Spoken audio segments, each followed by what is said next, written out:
សាប្រងងឆាជីវឆ្លងកាត់ដែលត្រជាធ្វើឲ្យគេភ្ញាក់ថាខ្លួនគេចង់ពេលនាងបរងនោះក៏បានព្យាយាមពឹងគេឲ្យសរសេរចម្រៀងសង្ឃឹមថានាងបានស្ដាប់បទនេះហើយយកខ្លឹមសារសងសារចាអើយ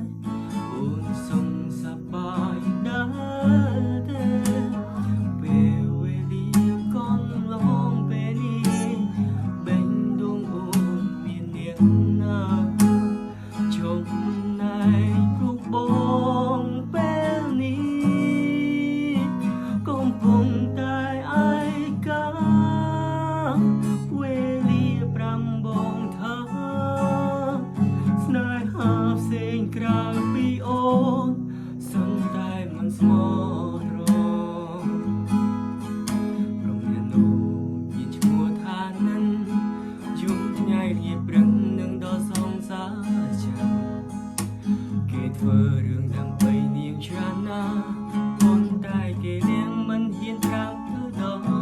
នាងបរំនោះក៏បានព្យាយាមពឹងគេ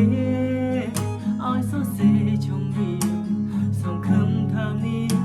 បានស្ដាប់បទនេះហើយយកខ្លឹមសារសងសារចាស់អើយអូនសងសប្បាយដែរទេពេលវេលាកន្លងពេលនេះបេញដងអូនមាននាងណាជុំ